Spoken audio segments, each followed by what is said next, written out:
நாளின் செய்யும் வினைதானின் செய்யும் என நாடி வந்த கோளின் செய்யும் கொடுங்கூற்றின் செய்யும் குமரேசர் இருதாளும் சிலம்பும் சதங்கையும் தண்டையும் சண்முகும் தோளும் கடம்பும் எனக்கு முன்னே வந்து தோன்றினே. சைதை ராஜாவின் அன்பான வணக்கங்கள். நாம் இப்பொழுது இந்த எபிசோடில் தமிழ் மாத பலன் மாசி மாத ராசி பலன்களை சொல்ல இருக்கிறோம்.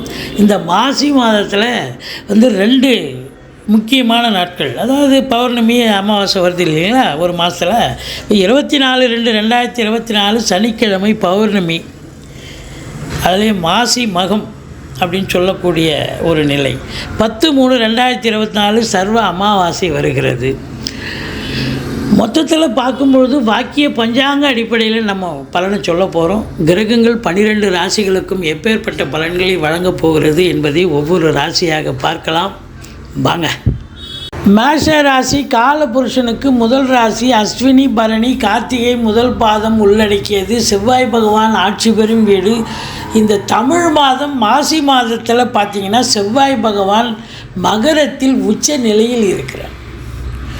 இருந்து 4ஆம் பார்வையாக ராசியையும் 7ஆம் பார்வையாக 4ஆம் இடம் 8ஆம் பார்வையாக 5ஆம் இடத்தையும் பார்ப்பதால் மிக மிக சிறப்பான ஒரு மாதமாக இந்த மேஷ ராசிக்கு விளங்கப் போகிறது. ராசியில் குரு பகவான் இருக்கிறார். 11ஆம் இடத்தில் சனி பகவான் வீற்றிருக்கிறார். 12ஆம் இடத்தில் ராகு பகவான் இருக்கிறார். உங்களை பொறுத்தவரையிலையும் சுக்கிரன் 2 குடையவன் 10ல் அதிகபட்சமாக இருக்கார். 11ஆம் இடத்துல 5 நாள் இருக்கார் சுக்கிரன். இப்படி கிரகங்களுடைய சஞ்சார நிலை மிக மிக சிறப்பாக இருப்பதால் இந்த மாசி மாதம் இந்த மேஷ ராசிக்கு அற்புதமான பலன்களை வாரி வழங்கப் போகிறது கிரகங்கள் என்று சொன்னால் மிகையாகாது. ராசியில் குரு பகவான் இருக்கிறாருங்க. தன்னம்பிக்கை ராசியை இவர் பார்க்குறார், செவ்வாயை பார்க்குறாரு. தெளிவான சிந்தனை, செயல்கள், எண்ணங்கள், தன்னம்பிக்கை ஏற்படும். எதையும் சாதிக்கணுங்கிற ஒரு வெறி நிச்சயமாக ஏற்படும். ஒரு உணர்வு ஏற்படும். அதை தாண்டி உங்களுக்கு 4ஆம் இடத்தை பார்ப்பதால் சொத்து பத்துக்கள் 4ஆம் இடம் 5ஆம் இடத்தையும் பார்க்குறார். சொத்து பத்து வாங்கக்கூடிய ஒரு நிலை, வீடு கட்ட, வீடு ஆல்ட்ரேஷன் பண்ண, இப்படி ஏதாவது ஒரு நிலையை எடுத்துக்கிட்டு போவீங்க. பூர்வீகத்தில் கூட சொத்து வீடு வாங்க, வீடு கட்ட வாய்ப்புகள் நிறைய இருக்கிறது. அதில் குறிப்பாக பார்த்தீங்கன்னு சொன்னால் இந்த மாதம் குரு 5ஆம் இடத்தை பார்க்குறதால, ராசிநாதனும் பார்க்குறதால நிறைய கிரகங்கள், சூரியனும் பார்க்குறார், சுக்கிரனும் பார்க்குறார். இப்போ நிறைய கிரகங்கள் அதிகபட்சமாக 5ஆம் இடத்தை பார்ப்பதால் பூர்வ புண்ணிய ஸ்தானம் வலுப்பெறுகிறது. பூர்வீகம் மிக சிறப்படைகிறது. அப்போது அங்கே ஏதாவது ஒரு நல்லது நடக்கக்கூடிய ஒரு அமைப்பு, பிள்ளைகளுடைய கல்வி வளர்ச்சி மேம்பாடு அடையும். குழந்தை பாக்கியம் இல்லாதவர்களுக்கு குழந்தை பேர் கண்டிப்பாக கிடைக்கும். பூர்வீகத்தில் சொத்து பத்து இதுவரைக்கும் பிரிச்சுக்கலன்னு சொன்னால் இந்த காலகட்டத்தை பயன்படுத்தி கொள்ளுங்கள். மிக மிக அற்புதமாக அமையும். 6ஆம் இடத்துல கேதுவே இருக்கிறார். அப்போது இந்த மேஷ ராசியில் பிறந்த 30லிருந்து 35 வயசுக்குள்ளே இருக்கக்கூடிய இளைஞர்களுடைய தேடல்கள் ரொம்ப சாத்தியமாகும். அதாவது அவங்க ஒரு எக்ஸாம் எழுதுகிறாங்க, காம்படிட்டிவ் எக்ஸாமு, இல்லை டிஎன்பிஎஸ்சி, பேங்க் எக்ஸாமு, இப்படி எந்த ஒரு இன்டர்வியூ அட்டன் பண்ணால் கூட இவங்களுக்கு சாதிக்கக்கூடிய ஒரு காலகட்டம், வெற்றி பெறக்கூடிய ஒரு காலகட்டம். சப்போஸ் ஸ்போர்ட்ஸில் இன்ட்ரெஸ்ட் இருக்குது இவங்களுக்கு, ஸ்போர்ட்ஸ்லேயும் நல்ல நம்பர் 1 வரக்கூடிய, அதாவது 10ஓட 11 இருப்பாங்க. இப்போ பார்த்தீங்கன்னா நம்பர் 1 நம்பர் 2 பொசிஷனுக்கு வரக்கூடிய ஒரு அமைப்பு வந்துடும் அப்படின்னு சொல்லலாம். ரொம்ப சிறப்பான ஒரு காலகட்டம். எதிரிகளை வெல்லக்கூடிய ஒரு நிலை. பந்தயங்கள்னால் நீங்கள் தான் ஜெயிப்பீங்க, போட்டின்னு சொன்னால் நீங்கள் தான் ஜெயிப்பீங்க. வெற்றி ஸ்தானத்தில் கேது இருக்கிறதால வெற்றி உங்களுக்கு ரொம்ப ஈஸியாக கிடைக்கும். எதிரிகளுடைய தொல்லைகள் எதுவும் இருக்காது அப்படின்னு சொல்லலாம். 7ஆம் இடத்தை குரு பார்ப்பதால் 7ஆம் வீட்டு அதிபதி பார்த்தீங்கன்னு சொன்னால் உங்களுக்கு 10ஆம் இடம் 11ஆம் இடத்திலும் இருக்கிறதால திருமண வயதில் இருக்கும் ஆண் பெண் இருபாலருக்கும் திருமணம் கைகூடி வரும் அப்படின்னு சொல்லலாம். கணவன் மனைவி ஒற்றுமை, சந்தோஷம், குதூகலம் ஏற்படும். நண்பர்களால் ஆதாயம் கிடைக்கக்கூடிய ஒரு மாதம் அப்படின்னு சொல்லலாம். ஏன் எதிர் வீடு, பக்கத்து வீடு, அக்கம் பக்கம், சொந்தக்காரங்க, நண்பர்கள், வேலை பார்க்குற இடம், தொழில் பண்ணுற இடம், எல்லா இடத்துலையும் உங்களுக்கு ஆதரவு பெருகும் என்று சொன்னால் மிகையாகாது. மனைவி வழி சொந்தங்களால் அனுகூலம் கிடைக்கக்கூடிய ஒரு நிலை. உங்களுக்கு 8ஆம் இடத்தை சனி பகவான் பார்ப்பதால் கொஞ்சம் ஒரு சிலருக்கு எச்சரிக்கையாக இருக்கணும். அறிமுகம் இல்லாத நபர்களிடம் கொஞ்சம் எச்சரிக்கையாக இருங்க. தேக ஆரோக்கியத்தில் அக்கறை தேவை. மற்றபடி உங்களுக்கு 9ஆம் இடம் குரு பார்வையில் இருப்பது என்பது வெளியூர், வெளிநாடு, வெளி மாநிலம் செல்லவிருக்கும் அன்பர்கள் தாராளமாக செல்லலாம். நல்லதே நடக்கும். அதாவது உயர்கல்விக்காக நீங்கள் போகிறீங்க அப்படின்னா எந்த கோர்ஸில் சேர்ந்து படிக்கணுமோ அது கண்டிப்பாக கிடச்சி படிப்பீங்க. இல்லை உத்தியோகத்துக்காக போகிறீங்கன்னு சொன்னாலும் போக முடியும். இல்லை நீங்கள் சொந்த தொழில் பண்ணணும் அப்படின்னாலும் கண்டிப்பாக செல்லலாம். அற்புதமான காலகட்டம் இது. 9ஆம் இடம் சிறப்பாக இருப்பதால் ஆன்மீகத்தில் நாட்டங்கள் அதிகரிக்கும். ஆலய வழிபாடுகள் செய்வீர்கள், நன்கொடைகள் வழங்கி மகிழ்வீர்கள் அப்படின்னு சொல்லலாம். மொத்தத்தில் பார்க்கும்பொழுது ஒரு சிலர் ஆன்மீக பயணமாக கூட இன்ப சுற்றுலான்ற பேரில் கூட வெளியூர், வெளிநாடு, வெளி மாநிலம் செல்லக்கூடிய அமைப்பு ஏற்படுகிறது. தந்தையால் அனுகூலங்கள், அரசாங்கத்தால் ஆதாயம், அரசியல்வாதிகளுக்கு பொற்காலம் அப்படின்னு சொல்லலாம். பாருங்கள், ராசிநாதன் செவ்வாய் 10ஆம் இடத்தில் உச்ச நிலையில் இருக்கிறார். நீங்கள் ஜெயிக்கக்கூடிய மாதம் இந்த மாதம்.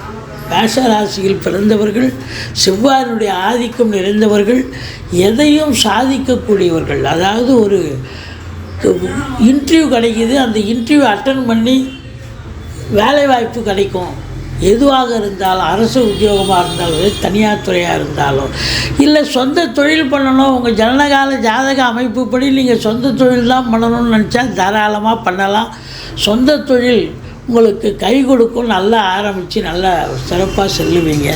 மொத்தத்தில் பார்த்தீங்கன்னா செவ்வாய் யூனிஃபார்ம் போட்ட அன்பர்கள், காவல்துறை, தீயணைப்புத்துறை, மருத்துவத்துறை, இராணுவத்துறை, ஐஏஎஸ், ஐபிஎஸ், ஐஎஃப்எஸ் போன்ற பதவியில் இருக்கும் அன்பர்கள், கலைநிலை ஊழியர்கள், இன்னும் பிற அரசு ஊழியர்கள், தனியார் துறை ஊழியர்கள், ஃப்ளாட் ப்ரமோட்டர்ஸ், பில்டர்ஸ், கட்டிட கலைஞர்கள், செங்கல், மணல், ஜல்லி, ஆர்டர்ஸ் போன்ற பிரிவில் பணியாற்றக்கூடியவர்கள், புரோக்கரேஜ் செய்யக்கூடியவர்கள், ரியல் எஸ்டேட் பிரமுகர்கள், இவங்களுக்கெல்லாம் ஒரு அற்புதமான ஒரு காலகட்டம். அது மட்டும் இல்லைங்க, கலைத்துறையில் பணியாற்றக்கூடியவர்கள் பொக்கிஷமான காலகட்டம். வேலைவாய்ப்புகள் இல்லாதவர்களுக்கு வேலைவாய்ப்பு கிடைக்கும். வேலையில் இருக்கிறவங்களுக்கு ப்ரமோஷன், அதாவது என்னென்னா இன்னொரு கூடுதலான ஒரு நிலை இருக்கும். இப்போ சாதாரணமாக ஒரு டைரக்டர் அசிஸ்டண்ட்டாக இருக்கீங்க, அசோசியேட்டாக மாறுவீங்க. இல்லை அசோசியேட்டாக இருக்கிறவங்களுக்கு டைரக்ஷன் சான்ஸு கிடைக்கும். இப்படி அவங்களுக்கு ஒரு நல்ல ஒரு முன்னேற்றகரமான ஒரு காலகட்டம். இந்த கலைத்துறையில் பணியாற்றக்கூடியவர்களுக்கு ரெகக்னேஷன் கிடைக்கும், மதிப்பு மரியாதை கூடும். அது மட்டும் இல்லைங்க, உங்களுக்கு வங்கி பணியாளர்கள், அரசு கருவூலம், இன்சூரன்ஸு, ஃபைனான்ஸு, மற்றபடி துணி வியாபாரம், நகை வியாபாரம், உற்பத்தியாளர்கள், வியாபாரிகள், இதில் எல்லோருக்குமே சிறப்பாக இருக்கும். சனி 11ஆம் இடத்தில் இருப்பதால் இந்த தொழிலில் உச்சநிலை அடையக்கூடிய ஒரு காலகட்டம். நீங்கள் நினச்சதை சாதிக்க முடியும். சாதனை புரியக்கூடிய ஒரு மாதம் இந்த மேஷராசிக்கு இந்த மாசி மாதம் என்று சொன்னால் மிகையாகாது. சூரியன் சனி இணைவு அப்படின்னு சொன்னால் சூரியன் கும்பத்தில் இருப்பார். சூரியனுக்கு சனி ஆகாது. அதாவது தந்தைக்கும் உங்களுக்கும் சில நேரத்தில் கருத்து வேறுபாடுகள் வரலாம். அந்த உறவு நிலை, இந்த காரகத்துவம் பிரச்சனை பண்ணலாம். ஆனால் பார்த்தீங்கன்னா தொழில் ரீதியாக ஒரு பெரிய ஒரு திருப்புமுனை ஏற்பட்டு நல்ல சம்பாத்தியத்தை பார்க்கக்கூடிய உன்னதமான ஒரு காலகட்டம். சின்ன லேத் ஃபேக்ட்ரியிலேருந்து பெரிய கம்பெனி வரைக்கும் இரும்பு இல்லாத உபகரணமே இல்லை. அப்போது சின்ன லேத் ஃபேக்ட்ரியிலேருந்து பெரிய கம்பெனி வரைக்கும் வேலை பார்க்கக்கூடிய தொழிலாளிகள், முதலாளிகள், அதில் எல்லோருக்குமே ஒரு முதன்மையான ஒரு சாதிக்கக்கூடிய ஒரு சந்தோஷமாக செயலாற்றக்கூடிய ஒரு மாதமாக இது விளங்க போகிறது. அரசியல்வாதிகளுக்கு பாருங்கள், செவ்வாய் நல்ல நிலையில் இருக்கார். ராஜகிரகம், சூரியனும் 11ஆம் இடத்துல இருக்கார், 5 5 பார்க்குறார். அப்போது அரசியல்வாதிகள் தங்களுடைய செல்வாக்கினை பெறுவார்கள். நல்ல உயர்மட்டத்தில் செல்வாக்கு கிடைக்கும் அவங்களுக்கு, கட்சி ரீதியாக கொள்கை ரீதியாக அப்படின்னு சொல்லலாம். அதே நேரத்தில் உங்களை பொறுத்தவரையிலையும் இந்த இன்ஸ்டியூஷன் கல்வி நிறுவனங்கள், கல்விக்கூடங்கள், கல்வியாளர்கள், கல்வி பயிலும் மாணவ செல்வங்கள் இவங்களுக்கெல்லாம் கூட ஒரு சிறப்பான ஒரு காலகட்டம். வெளியூர், வெளிநாடு, வெளி மாநிலம் செல்ல நினைக்கும் அன்பர்கள் நிச்சயமாக போகலாம். அந்நிய பொருளாதாரம் வீடு தேடி வரப்போகிறது. ராகு பகவான் உங்களை வெளிநாடு அனுப்பி வைக்கக்கூடிய ஒரு நிலை நிச்சயமாக ஏற்பட போகிறது என்று சொன்னால் மிகையாகாது. இந்த மேஷ ராசியில் பிறந்த அன்பர்கள் பார்த்தீங்கன்னு சொன்னால் 19, 20, 21 சந்திராஷ்டம நாட்கள் வருவதால் இந்த 3 நாளும் ரொம்ப எச்சரிக்கையாக இருங்க. சந்திராஷ்டமம்னு சொல்லிக்கிங்க. இந்த இரவு பிரயாணத்தை தவிர்த்து கொள்ளுங்கள். மற்றபடி வண்டி வாகனங்கள் பயன்படுத்தாதீர்கள். சந்திராஷ்டமம்னு சொல்லிட்டீங்கன்னா வேலை பார்க்குற இடத்துல நீங்கள் சூதனமாக நடந்துப்பீங்க. எந்த பிரச்சனையும் தலைக்கு வர்றது தலைப்பாயோட போகும். மொத்தத்தில் இந்த குரு ராசியில் இருக்கிறது ஒரு மேன்மையான ஒரு நிலை. ராகுவும் நல்லது செய்வார், கேது பகவானும் வெற்றி வாய்ப்பை தரப்போகிறார்.